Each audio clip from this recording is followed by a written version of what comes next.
నమస్తే, నా పేరు శ్రవంత్ కుమార్. నేను అక్కేపాలెం శంకరమఠం మదరనగర్ గవర్నమెంట్ స్కూల్ చదువుతున్నా. నేను ధ్యానం చేయటం వల్ల నాకు ఎంతో బాగా చదువు వస్తుంది, అన్నీ గుర్తొస్తున్నాయి. మా స్కూల్లో చేస్తున్నారు ధ్యానం. నేను చెప్పేది కానీ మీరు నమ్మకపోతే నేను చదివిన 2 పద్యాలు మీకు ఈరోజే చెప్తాను.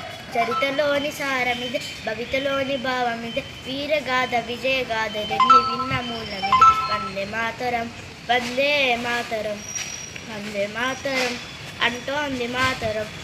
అరవింద వివేకానంద రామకృష్ణ దయానంద సమర్థుల సందేశం వందే మాతరం. ఛత్రపతి నేతాజీ సావర్కర్ తానాజీ రాణా రక్తపు శౌర్యం వందే మాతరం. ఝాన్సీ రాణి రుద్రమాంబ కత్తుల కదలే వందే మాతరం. వందే మాతరం, వందే మాతరం అంటోంది మాతరం.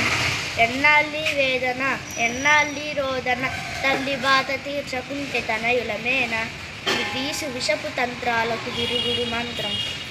వందే మాతరం, వందే మాతరం, వందే మాతరం అంటోంది మాతరం. ధ్యానం అందరూ చెయ్యండి. మనం అనుకునే గోల్స్ని మనం సాధించవచ్చు. అలాగే ఎగ్జామ్లో ఎక్కువ మార్క్స్ వచ్చి స్టడీ బాగా ఉంటుంది.